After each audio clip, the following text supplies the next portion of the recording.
एक आम सा नौजवान लाइब्रेरी के कोने में बैठा कुछ कोड लिख रहा था। वो अपने इर्द गिर्द के माहौल से बेखबर था। उसकी उंगलियां जैसे कीबोर्ड के ऊपर नाच रही थी। वो किसी मामूली वेबसाइट के कोड नहीं थे, बल्कि वो डार्क वेब की सबसे पहली और खतरनाक वेबसाइट थी, सिल्क रोड। इस वेबसाइट ने डार्क वेब पर ब्लैक मार्केट के दरवाजे खोल दिए। इस वेबसाइट पर आप एक क्लिक की मदद से किसी भी तरह की drugs, fake ID, fake passport, illegal weapon और यहाँ तक के ह्यूमन बॉडी पार्ट्स तक खरीद सकते थे। इस वेबसाइट ने सिर्फ 2 साल के अरसे के अंदर $1.5 बिलियन का बिजनेस जनरेट किया और तकरीबन $80 मिलियन का प्रॉफिट जनरेट किया। लेकिन एक छोटी सी गलती इस अरबों डॉलर के बिजनेस को ले डूबी। इस वीडियो में हम बात करेंगे डार्क वेब की सबसे पहली वेबसाइट सिल्क रोड की।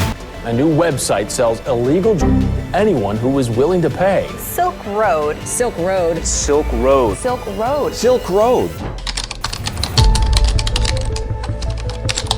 सिल्क रोड के ओनर का नाम रोज अल्फ्रेड था। रोज 27 मार्च 1984 को टेक्सास में पैदा हुआ। इसने पेंसिल्वेनिया स्टेट यूनिवर्सिटी से मटेरियल ऑफ साइंसेज में मास्टर किया। रोज बचपन से ही बड़ा ज़हीन और चीजों को एक अलग नजरिए से देखने का हामी था। रोज लिबर्टेरियन फलसफे का हामी था। इसका ख्याल था कि कोई भी गवर्नमेंट किसी भी इंसान को कंट्रोल करने का इख्तियार नहीं रखती। इंसान आजाद है और वो अपनी मर्जी के फैसले खुद कर सकता है। वो चाहता था कि तमाम तरह की ड्रग्स लीगलाइज हों और कोई भी इंसान किसी भी तरह की ड्रग्स को इस्तेमाल कर सकता है और हुकूमत इसे रोक नहीं सकती। यूनिवर्सिटी से पास आउट होने के बाद रोज साइंटिफिक फील्ड में रिसर्च करना चाहता था, लेकिन इसे जल्दी एहसास हुआ कि इसे इंसानों की आजादी के लिए काम करना है। इसने कुछ बिजनेस शुरू किए, जैसा कि ऑनलाइन बुक्स बेचना और वीडियो गेम कंपनी, जो कि कामयाब न हो सके। साल था 2009। वो इंसानों के लिए एक ऐसी मार्केट प्लेस बनाना चाहता था जहाँ पे सब कुछ बेचा और खरीदा जा सके, यानी कि सब कुछ, जहाँ ना तो कोई लिमिट्स हो और ना ही रिस्ट्रिक्शन। वो अपनी वेबसाइट टोर ब्राउज़र पर बनाना चाहता था। टोर एक एप्लीकेशन सॉफ्टवेयर है जिससे डार्क वेब को एक्सेस किया जाता है। डार्क वेब में किसी की यूजर की आइडेंटिटी और उसकी लोकेशन को ट्रेस करना तकरीबन नामुमकिन होता है। मार्केट प्लेस तो थी,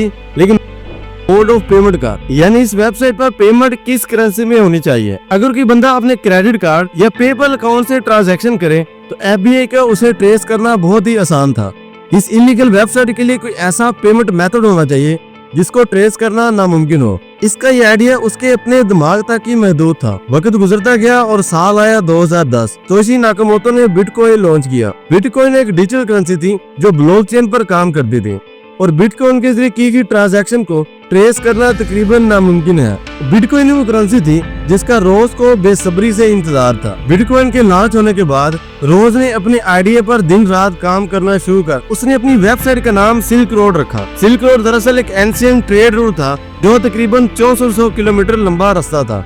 इस रूट के जरिए 2 सिविलाइजेशन चाइना और रोम के दरमियान ट्रेडिंग होती थी। रोज एक इलीगल वेबसाइट बना रहा था और इसके लिए सबसे जरूरी था प्राइवेसी, ताकि FBI और DEA को इसकी खबर ना हो। इसलिए रोज ने वेबसाइट का ज्यादातर काम खुद ही किया और इसकी खबर सिर्फ एक शख्स को थी और वो थी रोज की गर्लफ्रेंड जूलिया। जूलिया रोज के बारे में फिक्रमंद थी, लेकिन रोज उसे कहता बिटकॉइन और डार्क वेब की वजह से उस तक पहुंचना तकरीबन नामुमकिन की सबसे बड़ी गलती थी। एक अकेले शख्स का पूरी ऑनलाइन ब्लैक मार्केट को डिजाइन करना बहुत ही मुश्किल था। इसलिए रोज दिन रात की परवाह किए बगैर कई घंटे लैपटॉप पर कोड लिखता रहता। आखिरकार वो वक्त आ गया था कि जब इसकी वेबसाइट टेस्ट लॉन्च के लिए तैयार थी, लेकिन मसला था कि इस न्यू प्लेटफॉर्म पर भेजने के लिए कोई चीज भी लिस्ट करना थी ताकि लोग इसको सर्च करने के लिए इसकी वेबसाइट की तरफ आए। रोज ने अपने ही फार्म हाउस पर मैजिक मशरूम उगाए और उनको वेबसाइट पर सेल करने के लिए लिस्ट किया। मैजिक मशरूम वो पहली प्रोडक्ट थी जो रोज ने इस वेबसाइट पर बेची।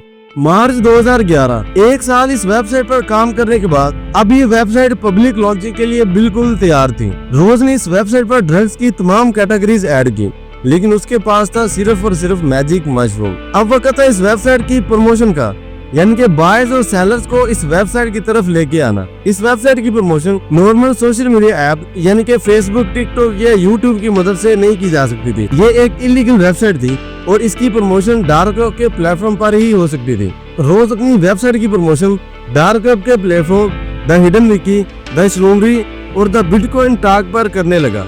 वो इन वेबसाइट पर पोस्ट करता, फिर खुद ही अपनी किसी फेक आईडी से उसका रिप्लाई देता। जैसा कि एक दफा इसने पोस्ट की, क्या कोई ऐसे गुमनाम प्लेटफॉर्म के बारे में जानता है जिस पर बिटकॉइन के जरिए चीजों को खरीदा जा सके, और इसने इस पोस्ट पर अपनी ही फेक आईडी से रिप्लाई दिया। मैंने सुना है कि एक ऐसी वेबसाइट सिल्क रोड के बारे में, मुझे तो ये बड़ी सेफ और ट्रस्टी लगती है। लेकिन जून 2011 में सब कुछ बदल गया। हुआ कुछ यूं के एक अमेरिकी ब्लॉगर द गोइकर ने एक आर्टिकल पब्लिश किया, the website where you can buy any types of drug. इस आर्टिकल में इसने बताया कि सिल्क रोड एक अमेज़न तर्ज की एक वेबसाइट है जिस पर आप किसी भी तरह की ड्रग्स को खरीद सकते हैं। इस आर्टिकल में इसने वेबसाइट का टोर लिंक, पेमेंट मेथड और वो ड्रग्स की तमाम कैटेगरी शामिल की जो आप इस वेबसाइट से खरीद सकते थे। चंद ही घंटों में इस वेबसाइट की ट्रैफिक 10 गुना तक बढ़ गई। नए बायर्स और सेलर इस वेबसाइट की तरफ अट्रैक्ट होना शुरू हो गए। लोग सिल्क रोड को द अमेज़न ऑफ ड्रग्स भी कहने लगे। रोज ने इस वेबसाइट पर अमेज़न और ईबे की तर्ज का एक रिव्यू सिस्टम भी ऐड किया। जब कोई न्यू यूजर किसी गुमनाम तरीके से अपना पार्सल रिसीव करता तो वो इस चीज की क्वालिटी के बारे में लोगों को रिव्यू के जरिए बताता, जिससे लोगों में इस वेबसाइट का एतमाद बढ़ने लगा। रेडिट और टम्बलर जैसे सोशल मीडिया प्लेटफॉर्म पर भी इस वेबसाइट का जिक्र होने लगा। रोज जानता था कि लोगों को सिर्फ दो चीजें चाहिए, एक ट्रस्ट और दूसरा प्राइवेसी। इसने अपनी वेबसाइट पर एक मैनिफेस्टो लिखा, silk road is a place of peace, voluntary transaction and individual freedom. जो इसका ये नजरिया इन लोगों को बहुत पसंद आया जो गवर्नमेंट के कंट्रोल के खिलाफ। हर वीकेंड पर अपनी वेबसाइट पर एक मूवी प्ले करता जिसको वेबसाइट के तमाम यूजर मिलकर देखते। ये मूवी ज्यादातर एंटी गवर्नमेंट होती। इस तरह रोज अपने जैसी आजादी पसंद कम्युनिटी बनाने में कामयाब हो गया। अब इस सोने की कार पर FBI और DEA के गहरे काले साए पड़ना शुरू हो चुके थे। अब रोज को अपना हर कदम फूंक कर चलना था। सिल्क रोड वेबसाइट पर रोज का नाम सिल्क रोड एडमिन के नाम से शो होता था और पकड़े जाने पर यह साबित करना कि यही इस वेबसाइट का मास्टरमाइंड है बहुत ही आसान था। एक दिन वो मामूल के मुताबिक अपने लैपटॉप पर बैठा वेबसाइट के कुछ न्यू आइडियाज पर काम कर रहा था कि अचानक उसके टोर ब्राउज़र के चैट सेक्शन पर एक पॉपअप खुलता है, Variety Jones has entered the chat. Variety Jones कोई मामूली आदमी नहीं था बल्कि वो डार्क वेब पर ड्रग्स का मास्टरमाइंड था। वो डार्क वेब के मुख्तलिफ प्लेटफॉर्म पर अपने व्यूज और स्ट्रेटजीज की वजह से बहुत ही मशहूर था। रोज पहले भी उसका नाम कई दफा सुन चुका था मगर ये पहली दफा उनकी आपस में बातचीत होने जा रही थी। Variety Jones, I have been watching, you are smart but you are playing checkers in the chess world. Ross, who are you really? Variety Jones, The one who will you to become the king of the black market if you are ready। इस तरह इनकी conversation start हो गई। Variety zone ने रोज को अपना नाम silk road admin से चेंज करने को कहा। इसका ख्याल था क्योंकि ऐसा फर्जी नाम होना चाहिए जिससे ये ना पता चले कि ये किसी एक आदमी का नाम है या चंद लोगों के ग्रोह का नाम। रोज ने वैरायटी जोन से कहा कि ड्रेड पायरेट्स रॉबर्ट कैसा नाम है। ये नाम एक मूवी प्रिंसेस द ब्राइड से लिया गया था। इस वेबसाइट की वजह से रोज की गर्लफ्रेंड जूलिया उसे छोड़ के जा चुकी थी। रोज और वैरायटी जोन्स अब बिजनेस फ्रेंड बन चुके थे और वो कई घंटे एक दूसरे से चैट पर बातें करते रहते। लेकिन अब कुछ ऐसा होने वाला था जिसका इन दोनों को वहम गुमान भी नहीं था। रोज ने एक दिन अपना लैपटॉप खोला तो उसे यूजर नेम फ्रेडरिक कमिंस से मैसेज आया। वो एक कैनेडियन ड्रग डीलर था जो रोज को ब्लैकमेल कर रहा था। उसने रोज से $5 लाख की डिमांड की वरना वो वेबसाइट के बारे में FBI को जाके सारा कुछ बता देगा। इस मैसेज को पढ़ के रोज के पसीने छूट गए। इसने वैरायटी जोन को मैसेज किया और उसे सारी सिचुएशन से आगाह किया। रोज के लिए $5 लाख कोई बड़ी रकम नहीं थी, लेकिन वैरायटी जोन ने कहा कि अगर तुम आज एक ब्लैकमेलर को $5 लाख दोगे तो वो कल $10 लाख लेने के लिए दोबारा फिर आएगा। रोज ने पूछा कि अब इस मसले का हल क्या है तो जोन ने कहा वी साइलेंस हिम। दोनों इसके मर्डर के लिए तैयार हो गए। उन्होंने इसी वेबसाइट के हिटमैन से कांटेक्ट किया।